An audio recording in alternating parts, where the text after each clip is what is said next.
Welcome to the Office of Ethnohistorical Research at the Arizona State Museum. I'm Dale Brenneman. I'm the Associate Curator of Documentary History here, and I head up this office where our main goal is to make the Spanish colonial documentary record available to the public, researchers, and other interested individuals. Our office was established in 1975 by Dr. and Father Charles Polser, a historian and anthropologist. And he had the terrific idea of trying to make this record more available. And he did so in a couple of ways. One was to get funding to go to various archives with staff, students, and collect, wherever he could, microfilm copies of Spanish colonial documents pertaining to what we call the Greater Southwest, what in Spanish colonial times was known as the Greater Northwest. So that includes Arizona, Sonora, New Mexico, Chihuahua, and California, Texas. Whenever possible, he would get copies of documents on microfilm. When he couldn't, he would have people read them at the archives and create summaries of the documents. And this all went into a very large database. So he was ahead of his time.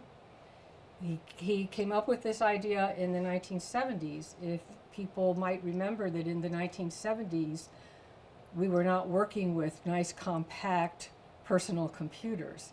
Computers were huge. They were the size of rooms.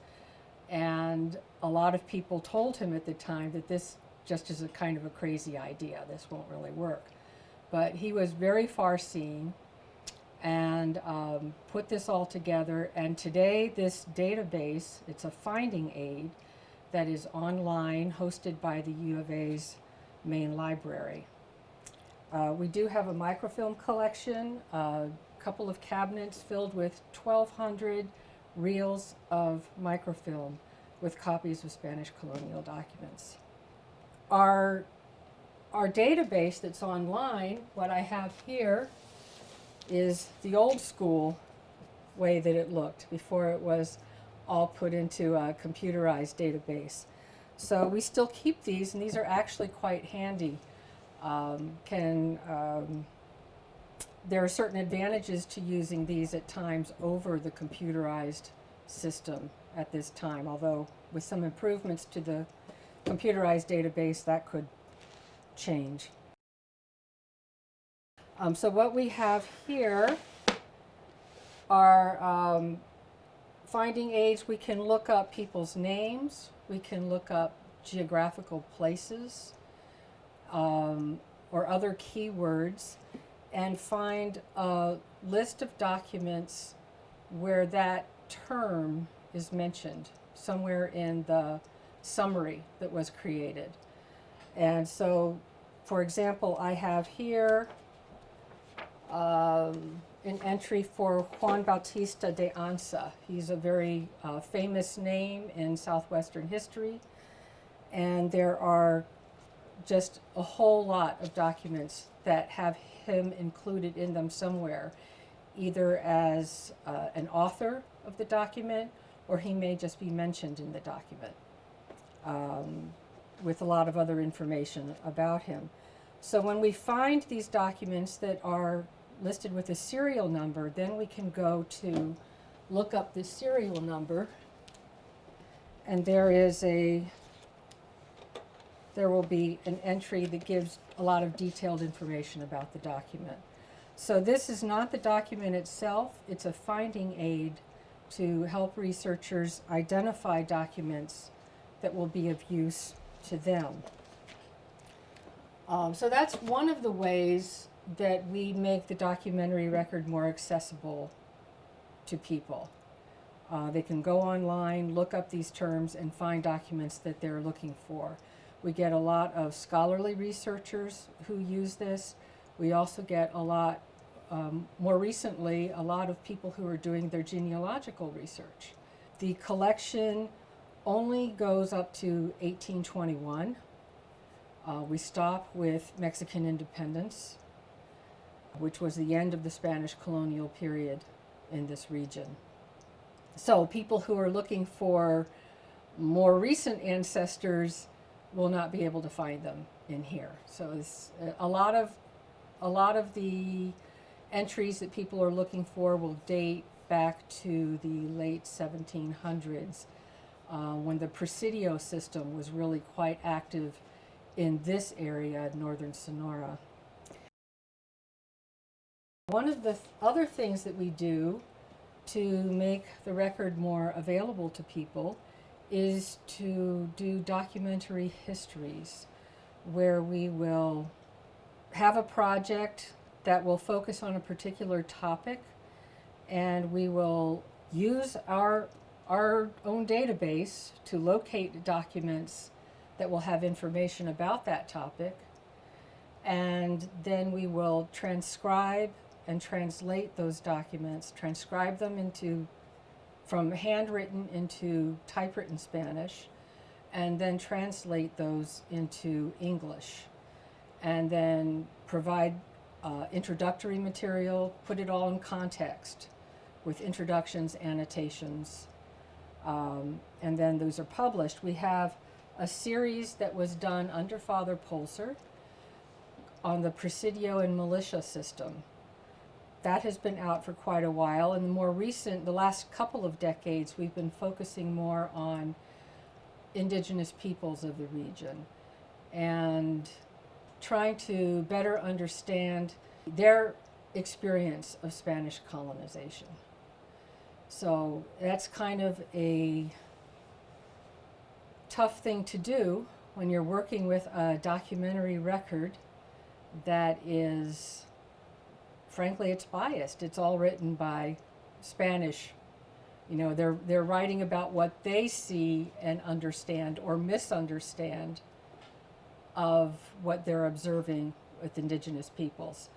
Indigenous peoples at that time had no written language in this region, very strong oral traditions, and we're trying to more recently work with the tribes to go read through the documents with us and provide their take on what is being read.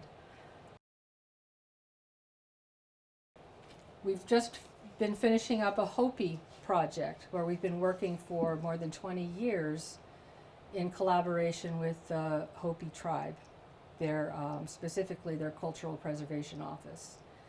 And that project was led by Tom Sheridan, who used to work in this office. He's now with the Southwest Center here on campus and also in the School of Anthropology. And he was the principal investigator on it, and these books have recently come out. It's called Moquis and Castilam. Moqui is the term that the Spaniards knew the Hopis by, and Castilam is what the Hopis called the Spaniards. It sounds very close to Castilians. So this was done where in the past we had just simply transcribed documents and translated, and based on a lot of secondary material, tried to give as much information as we could, but without the input of the tribes themselves. So with this Hopi project, this was a groundbreaking project where we were working very closely with the Hopis.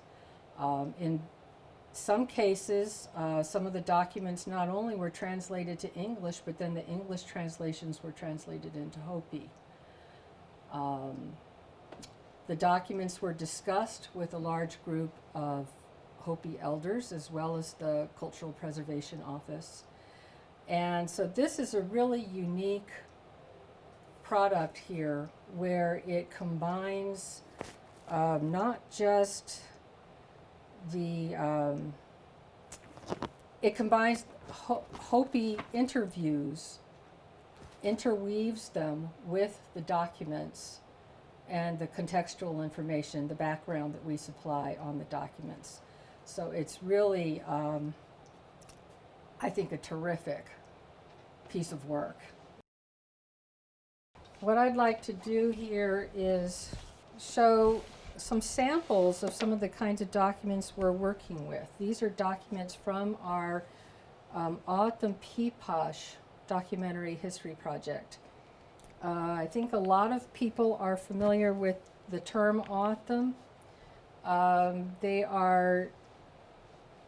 were known or are known also as Pimas, and Papagos is a term that was very commonly used until the Tohono O'odham Nation was successful in having its name officially changed, either in the late 80s or early 90s, to the Tohono O'odham Nation.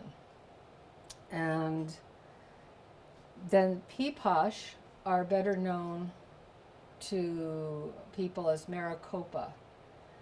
But in both cases, in the O'odham, this is a term in their language that means people. So the Tohono O'odham are the desert people. The Akimel O'odham are the river people.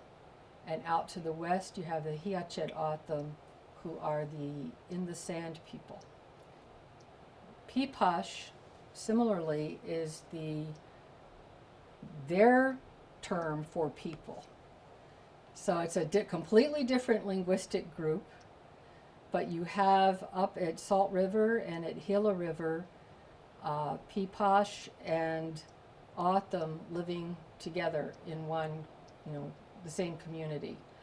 And this is something that we see some co-residents certainly as early as the late 1600s, early 1700s, when Father Kino was exploring in the region. So for our project, we are working with documents to try to better understand their experience of Spanish colonization. One example here that I love to show people, back in 1686, criminal proceedings against an O'odham individual, a Pima, who was accused of treason. He was accused of inviting other nomadic peoples who lived in northeastern Sonora, southeastern Arizona, to attack and raid Christian settlements. And he did this, according to this case file, he was said to have done this in revenge for Spaniards having executed or killed his brother, which they did because his brother had killed somebody else. So you get this cycle of revenge going on. It's a really fascinating case because it gives us a good idea of how Spaniards handled criminal cases in general, but more specifically a criminal case against an indigenous individual, which usually did not come out too well. And this particular case, the Spaniards were incredible bureaucrats, and they recorded everything, and then they copied it. I mean, they made copies in triplicate, quadruplicate, at a time when they did not have carbon paper, much less Xerox machines, right? So this means that somebody is hand copying all of the documentation. One of the documents that's in here is a description of what is going to be done to this individual who was called Canito. That was his nickname. If he did not tell the truth. He was going to be put to torture. And the document outlines what the nature of the torture was going to be, and emphasizes that this will only happen if he does not tell the truth, and so that if he doesn't tell the truth and they have to administer torture, this is his fault. It's fascinating. He had a court-appointed attorney, so to speak. Now, that in itself was not unusual. What was unusual is that this attorney was really rather effective on his behalf. And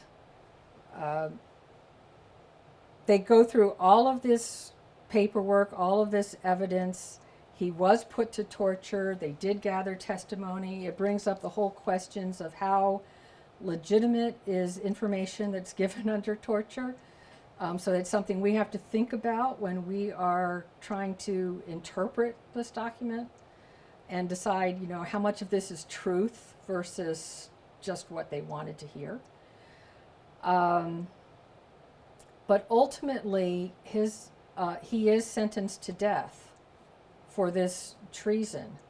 But then his attorney appeals to the governor and makes the case that Canito could not have been committing treason against His Majesty because he was not a Christian at that time.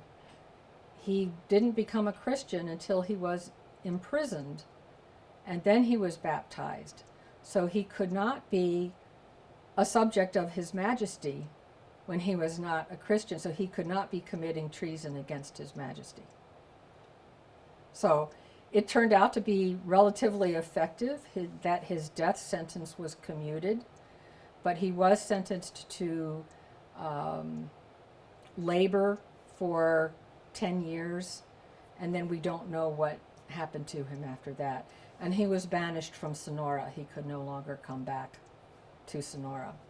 So this is one of those unusual cases where we really get to see an individual, an O'odham individual, and kind of follow what has happened to him to a certain extent.